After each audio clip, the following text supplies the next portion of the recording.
Palazzo একটু উপরে গেছে, সাদা ফর্সা পা, কালো প্লাজো সাথে ফুটে আছে, সেই দিকে তার খেয়ালই নেই। ফুল কুড়াতে ব্যস্ত, আর অন্যদিকে লক লক করছে চোখ মুখ অব্রের শরীরের। লোম দাঁড়িয়ে গেছে, হাত পিড়পিড় করছে, আর সহ্য করতে না পেরে ছুঁয়ে দিল রোহিণীর বাহুডোরে। রোহিণীর ভয়ে সব ওড়না থেকে হাত সরিয়ে নিল, আর সব ফুলগুলো পড়ে গেল মাটিতে। ভয় পেও না, চলো আমার সাথে, অনেকগুলো ফুল দিব। অভ্র রোহিণীকে বলছে, আর রোহিণীর বাহুডোরে হাত বুলিয়ে দিচ্ছে। রোহিণীর বিরক্তি আর ভয়ে অভ্র ধাক্কা দিয়ে দৌড়ে চলে গেল। অভ্র হাসতে হাসতে বলল, তোমাকে দিয়ে নিজের ভেতরের খিদা না মিটিয়ে আমি এই গ্রাম থেকে যাব না। অভ্রের কাঁধে কে যেন হাত রাখলো। অভ্র পিছনে তাকিয়ে দেখল নিহাল। ভালোই মজা নিতেছিলি তো।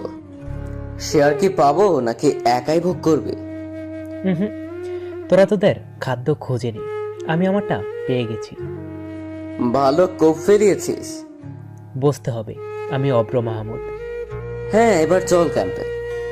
চল। রোহিণী নামটি তার বাবা রেখেছিল আদর করে।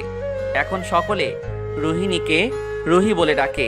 রুহির বাবা রুহিকে নিয়ে খুব চিন্তা করে, করবেই না বা কেন। রোহিণী যে মুখে কিছু বলতে পারে না, কিন্তু কানে শুনে এবং সব বুঝে। রোহিণী ছোট একটি গ্রামে থাকে। রুহির বাবাকে অনেক ভালোবাসেন, মা রুহিকে বোঝা মনে করেন। গ্রামে সাধারণত 16-17 মধ্যে মেয়েদের বিয়ে হয়ে যায়।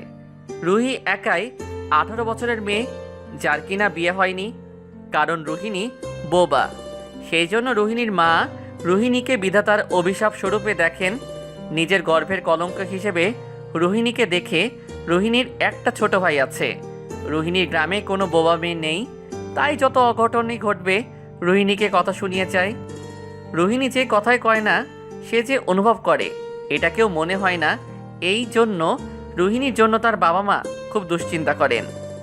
রোহিণীর ছোটকাল থেকে বুঝে নিয়ে এসে অভিশাপ তাই কারো সামনে আসে না। রোহিণী তার মার সাথে কাজে হাত বাটায়, নদী থেকে পানি আনে, ইত্যাদি নানা কাজ করে। দুপুরবেলা থেকে বিকাল পর্যন্ত নদীর পাড়ে থাকে, কারণ নদীর পাড়ে কেউ থাকে না এই টাইমে। সবাই বলে দুপুরবেলা হতে রাতে সবসময় ভূত থাকে, ওইখানে যে যায় তাকে ভূতে ভর করে। কিন্তু তারপর রোহিণী চুপি চুপি যায়, কারণ প্রকৃতি তার মন বুঝে, কষ্ট বুঝে। প্রকৃতি যেন তার কথার বুঝে, তার কথার উত্তর দেয়। নদীর কলধ্বনি তার সাথে যেন কথায় তাল মিলায়, পাখির ডাক দিয়ে সম্মতি দেয়।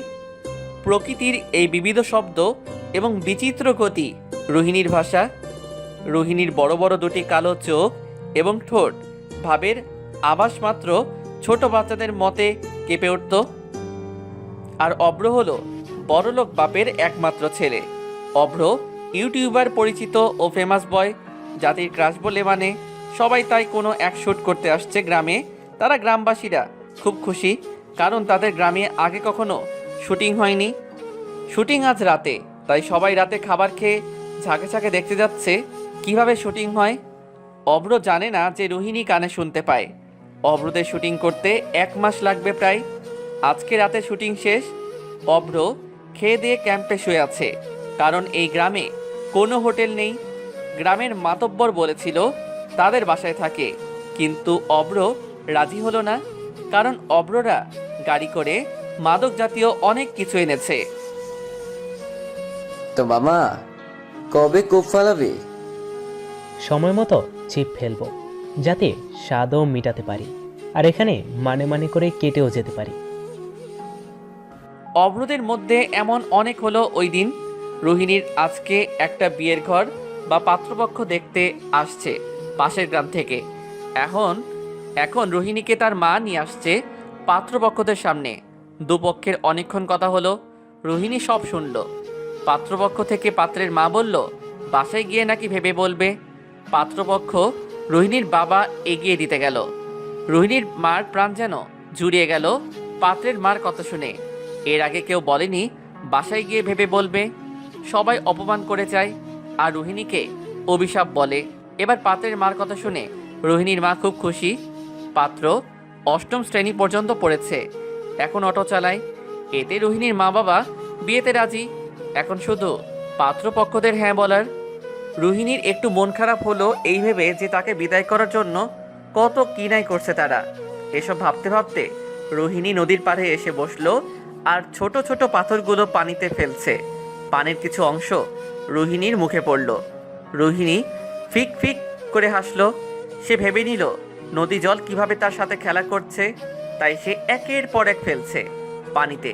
এভাবে রোহিণীর পুরো গা ভিজে একাকার হয়ে যায়। পিঠের শরীরে কিছু অংশ দেখা যাচ্ছে। দূর থেকে অভ্রতা ক্যামেরা দিয়ে জুম করছে দেখে আর চোখের স্বাদ মিটাচ্ছে। অভ্র, তোর মম ফোন করেছে। তোর ফোনে মম ফোন করেছে? কিন্তু কেন? আমার ফোন তো আছে। সে আমি জানি না ভাই, আন্টি বললো তোকে নাকি ফোন দিয়ে পাওয়া যাচ্ছে না, তাই আমার ট্রাই করছে। নে এখন ফোনটা। হুম। নিহালের হাত থেকে ফোন নিয়ে অভ্র কতক্ষণ ওর মায়ের সাথে কথা বলল। রোহিণীর বাবা এসে রোহিণীকে ডেকে বাসায় নিয়ে যায়। অভ্র ফোন রেখে নদীর পাড়ে তাকিয়ে দেখে রোহিণী নেই। অভ্র বিরক্তি একটা মুখে ছাপ নিয়ে চলে গেল ক্যাম্পে। সেদিনের মতো আর অভ্র রোহিণীকে দেখল না। রোহিণীর মা রোহিণীকে আদর করে কপালে চুমু এঁকে দিল। রোহিণীর চোখ দিয়ে অশ্রু বইতে লাগলো। রোহিণী তার মায়ের আদর পাবার জন্য সারাদিনই কাজ করে থাকে। তারপর রোহিণীকে অভিশাপ বলে দূরে দূরে ঠেলে রাখত। রোহিণীদের গোয়াল ঘরের সাথে একটি ছোট ঘর আছে, সেটা রোহিণী থাকে। তার বাবা অনেক বলেছিল তাদের সাথে থাকতে, কিন্তু রোহিণীর মা অনেক বাহা দিয়ে রোহিণীর বাবাকে বুঝিয়েছিল। রোহিণী তার মার সব কৃতি দেখল, কিছু বলতে পারল না। সেই ছোট ঘরটিতে যখন রোহিণী প্রথম রাতে থাকলো, সেদিন খুব করে কেঁদেছিল। রোহিণী মাছ কুটছিল আর তার হবু বরের কথা ভেবে একটু একটু লজ্জা পাচ্ছিল। পাত্রপক্ষ বিয়ের জন্য সম্মতি দিয়ে দিয়েছে, তাই রোহিণীর আদরটা একটু হলেও বেড়েছে। গ্রামের সবাই শুনে খুব খুশি হয়েছে এবং আশীর্বাদ দিয়েছে। অভ্রের কানেও এই কথাটা গেছে। অভ্র এটা শুনে একটা ডেভিল ইসমাইল দিল। আরে তুই এই কথা শুনে হাসছিস যে? আমি তো বললাম তুই রাগে কি না যেন করবি। এখনই তো ছিপ ফেলানোর সঠিক টাইম। মাছ একবার ধরতে পারলেই হলো। এই মাছের স্বাদ বেশি লাগবে। তুই একটু বেশি করতেছিস বলে মনে হয় না তোর? কি বললি? আরে রাগিস না, আমি জাস্ট বললাম তোর মাস তুই যেটা খুশি সেটা কর। গুড, এটাই শুনতে চেয়েছিলাম তোর মুখ থেকে। হ্যাঁ চল ক্যাম্পে যাই। ওকে। রোহিণীর মা রোহিণীকে বুঝিয়ে দিয়েছে রুহির বিয়ের আগে পর্যন্ত দুপুর রাতে না বের হতে, নজর লেগে যেতে পারে। রোহিণীও তার মায়ের কথা অনুযায়ী বাসা থেকে বের হয় না। ঘরে কাজ শেষ করে জানালার পাশে বসে থাকে। বাসার পাশেই একটা মাঠ আছে যেখানে বাচ্চারা খেলছে, তাই দেখতেই ব্যস্ত। ওই দিনের মতো রোহিণীর দেখা আর অভ্র পায়নি। শুভ্র নিজের শ্যুট নিয়ে ব্যস্ত, বলতে নিহাল অভ্রকে ব্যস্ত করে রাখে যাতে রোহিণীর জীবনটা বাঁচে। আজ বুধবার গ্রামে সাধারণত এই দিনে হাট বাজার বসে থাকে। সেখান থেকে রোহিণীর বাবা রোহিণীর জন্য এক মুঠো কাচের চুড়ি আর লাল ফিতা এনে দিয়েছে। আজকেও শুটিং, আজ শুটিং কথা ছিল। অভ্র ইচ্ছে করে বলেছে, নিহাল একটু ভেবেছিল এসব নিয়ে, তারপর শুটিংয়ের ব্যস্ততায় মনে নেই। রাতে শুটিং, তাই গ্রামের সবাই রাতে খাবার খেয়ে টর্চ নিয়ে বেরিয়ে পড়েছে শুটিং দেখতে। রোহিণীর মা রোহিণীকে ঘুমিয়ে পড়তে বলেছে। রোহিণীকে রেখে সবাই শুটিং দেখতে গেছে। অভ্র সবাইকে সব মিলিয়ে তার মিশনের জন্য রওনা দিল। রোহিণীদের বাসায় এখন অভ্র। রোহিণী দেখে খুব ভয় পেল, তাই দরজা বন্ধ করতে চাইল, কিন্তু অভ্র তার আগেই হাত দিয়ে বাধা দিল। এত তারা কেন পাখি? এই বলে জোর করে ঘরে ঢুকলো রোহিণী, হাত দিয়ে ইশারা করলো কি চাই। রোহিণীর কথা বুঝলো না। রোহিণীর এক হাত ধরে টেনে নিজের সাথে মিশিয়ে নিল। রোহিণী কাঁদছে আর নিজেকে অভ্রর থেকে ছাড়ানোর চেষ্টা করছে। তুমি জানো রোহিণী, তুমি কতটা সুন্দর। প্রাকৃতিকভাবে তুমি সুন্দর। তুমি কোনো রূপচর্চা করে সুন্দরী নাও। তাই তোমাকে পেতে একটু বেশি মজা লাগবে। অভ্র এসব বলছে আর রোহিণীর কানে বেয়ে গলায় হাত বুলিয়ে দিচ্ছে। রোহিণী বারবার হাত দিয়ে ইশারা করে না করছে। অভ্রের যেন এসব চোখেই পড়ে না। অভ্র এবার রোহিণীকে কোলে করে বেডের দিকে নিয়ে যাচ্ছে। রোহিণীর হাত পা ছুটাচ্ছে কিন্তু লাভ হচ্ছে না। অভ্র খুব শক্তি দিয়ে রোহিণীকে যে নিয়ে মনে হচ্ছে কোনো বাচ্চাকে বিশালে দেহ। অভ্র রোহিণীকে তার কোলে বাচ্চা লাগছে। রোহিণীকে বেডে ধাপ করে ফেলে দিল। রোহিণী ব্যথায় কুকড়িয়ে উঠল। অভ্র রোহিণীর গলায় এলো পাতারি চুমু দিচ্ছে। চুমুগুলো কামড়ে পরিণতি হচ্ছে। অভ্রের নেশা এতটাই বেড়েছে যে রোহিণী যে কাঁদছে খেয়ালই নেই। অভ্র কামড়েই যাচ্ছে। কোনো কুকুরও দেখলে অভ্রের থেকে দূরে সরে যাবে। রোহিণীর হাতে চুড়িগুলো ভেঙে হাতে ঢুকে গেছে। হলুদ চাদরে রক্তের লাল দাগ ফুটে উঠেছে। অভ্র রোহিণীর জামার হাত টান দিয়ে ছিঁড়ে ফেলেছে। সেখানে স্লাইড করছে আর চুমু দিচ্ছে। রোহিণী দুহাত দিয়ে অভ্রকে মারছে কিন্তু পেরে উঠছে না অভ্রের শক্তির কাছে। এরপর কি হয়েছে জানতে চান?